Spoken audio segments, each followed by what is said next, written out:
Hi guys, hello. Andito naman po, Nold Park, backyard farming. Bali po itong nakikita po ninyo ay ito na po, nagluluto uli ako ng pagkain nila ng mga aking mga native pig. Yan. Ganito po ako magluto ng native sa pagkain ng native pig. Ganito. Ito yung sinasabi ko sa inyo na upo na may kasamang, hindi ko na binabalatan yan eh. Kasama na rin yung buto, nasasama yung iba eh. Pero tinatanggal ko naman pag iniwa ko. Maraming buto yan eh. Yan po. Bali. Yan ang init. Yan. Ito pa ha. Ito pa yan. Pupo pa po yan. Ito oh. Mainit. Ganito po yung pagluluto kung pagkain ng aking native pig. Tapos ko lang po magpakain, hindi ko na po na-videohan kasi madumi sa kamay, wala pong maghahawak. Kaya ito po, ito yung aking improvised na sandok. May ata. Ito yung aking improvised na sandok, kawayan lang. Kasi pag yung sandok na kan, hindi kaya eh. Init sa kamay, kaya ito ginawa ko. Yan po. Yan, hinalo-halo ko lang kasi pag hindi po hinalo yan, hindi naluluto yung binlod. Bali 3 kilong binlod po yung linagay ko rito sa isang malaking kaldero na to. Yan, nakakapagod. Ito lang ang disadvantage sa pagpapawa po. Pawa ang tawag dito sa amin eh, yung pagluluto ng pagkain ng native. Kasi araw-araw mo siyang gagawin, magastos sa oras at syempre sa kahoy. Tingnan niyo, lalaki ng kahoy ng yung nagamit ko, yung mga hindi na kayang tibagin ng patok. Yan. Then disadvantage pag yung magpapawa, yung panggatong. Yan. Bali ang ginawa ko po dito, hindi pa yung lupa. Bali hinukayan ko lang po siya nung yung magkakasya lang yung mga panggatong pahaba. Tapos improvise lang po ito. Nilagyan ko siya ng bakal, 3 bakal, parang patungan ng puwet ng kaldero. Ayan. Pag ganito kasi, yung apoy niya sa pataas, parang hindi nasasayang yung apoy niya. Yung init ba? Diretso yan dyan. Diretso dito sa puwet ng kaldero. Ayan o. Bali, padiretso lang yung ang lalim niya siguro mga 8 inches. Yan. Yan ang lalim niya, or 10 inches. Basta tansyahin nyo lang po yung hindi naman masyadong malalim. Yan. Bali, ito mas maganda yung ganitong kisa dun sa meron kami yung bakal na yero, ano to? Yung bakal na kabilya, yung malaki, yung ginawa, di ba, may patungan, may paa. Kaso doon singaw yung init. Dito salo ng puwet, lahat salo ng puwet. Nalagyan dito kasi pag mahangin, nalagyan ko harang, nalagyan ko. Yan o. Bali naghukay lang akong pahaba sa lupa, tapos nilagyan ng 3 steel or anything na pwede niyang ipatong yung puwet ng kaldero para yung init niya salong-salo ng puwet, mas madali siya. Yan. Kaysa dun sa angat, yung angat, so yung hangin ililipad niya yung init, nalilipad niya. Pag ganito salo niya, talagang mainit siya.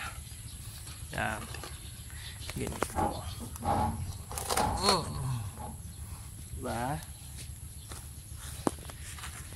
magandang ganito. Hinahalo ko kasi yung para maluto yung mga binlod na. Kasi pag hindi siya hinalo, nilagay mo ng sabay-sabay, kung hindi ko sinasabay-sabay magbubuo-buo yan.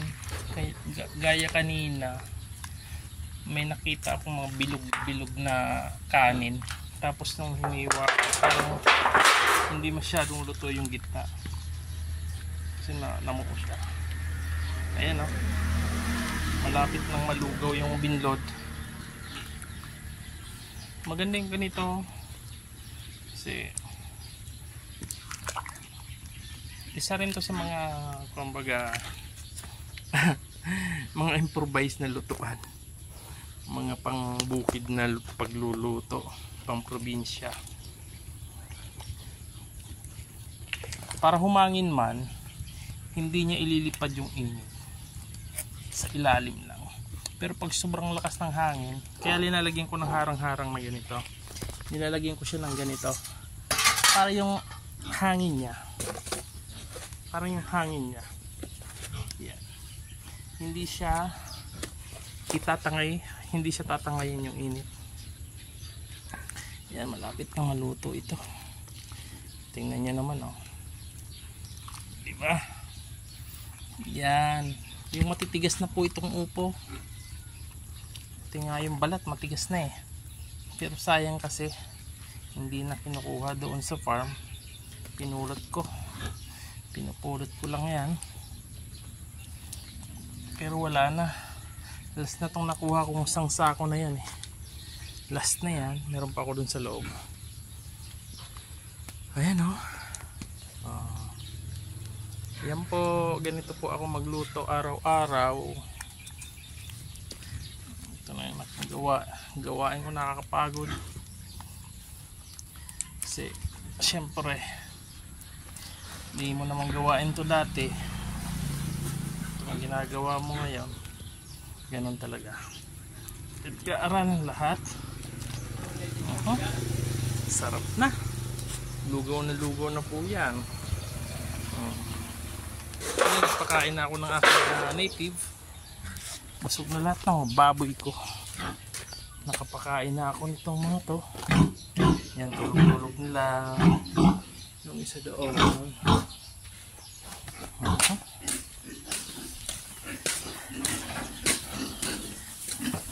Yan. Yan, mga pig. Hindi ko nilalagay. Ito yung dalawa. Yung isa, ang problema yung isa po, yung isa, gagawin po sana namin inahin to. Kaso, mayroon siyang luslos. Bali yung pusod po yan, lumaki. Napansin mo nga lang nung natutulog yan Yan. Iwan ko anong sanhi po niyan. Pinakita ko na sa vet, hindi naman pwede inoperahan yan. Hinahayaan lang pala yan. Yan yung lumalaki yung pusod. Kayo po na-experience nyo po ba yung ganyan? Lumalaki yung pusod. Minsan yung bayag, yung pag anong tawag doon? Yung tinuli. Yun, lumalaki din minsan. Yan, sayang yan Malaki na sana yan. Magto 2 months na po yan. Mag-starter na siya, ay grower na. Ito naman ang aking mga native. Asan yung isa? Tulog na isa. Kasi busog na sila. Busog na busog. Maputik po yung kulungan nila. Ayan. Busog na po yan mga yan. Ang laki na ng mga tiyan. Ayan na po sila. Bali 10 months na po ito. 10 months. February, March, April, May, June, July, August, September, October, November. 10 months na po ito. Itong mga bikong girl po ito, mga babae po ito. Paanakin ko sila. Ayun yung isa. So yun muna po. Balik tayo dun sa mga alaga ko. Ito hindi pa rin naglalandi. Yung nanay nitong 6 na biik na to. Ito, hindi na ubos yung pagkain. Ayan. Ang tataba. Ito yung nanay nila. Hindi pa rin naglalandi. Ilang araw na. Ayan. Pupuno na yung tubig ko. Ito yung kinukuha ko po ng tubig. Bali ito. Flowing po ito. Galing po ito dun sa doon. Bali. Pinupuno ko lang ito yung drum na to. Lilipat ko na sa bahay. Yan. Haluin ko baka masunog po yung niluluto ko. Yan po yung mga ginagawa ko dito sa aking backyard. Sorry, maingay. Yan po oh. Kulang na yata na nasubra yata ng kanin. Yan. Bali pag pinapakain ko po ito, nilalagyan ko na lang ng asin. Sabi kasi ni mama, masisira rin yung kaldero pag inaalatan ko yung niluluto ko.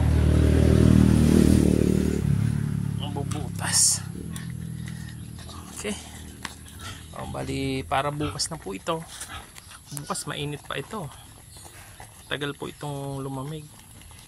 Bali na sobrahan po yata ng kanin. Hindi ko na siya malagyan ng tubig. Pupuno na. So yan muna po ang aking kaganapan po dito sa aking backyard. Sa mga nanonood po, marami pong salamat. At sa mga nagsusubscribe, saan man po kayong panig na mundo, kung may mga nanonood po, thank you for watching.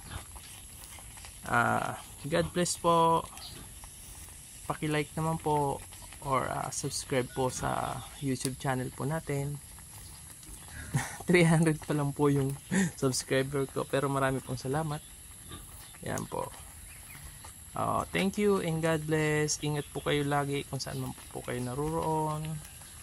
Magandang gabi, magandang umaga, or magandang tanghali po sa inyong lahat. God bless and mabuhay. Nold Park Backyard Farming po. Thank you.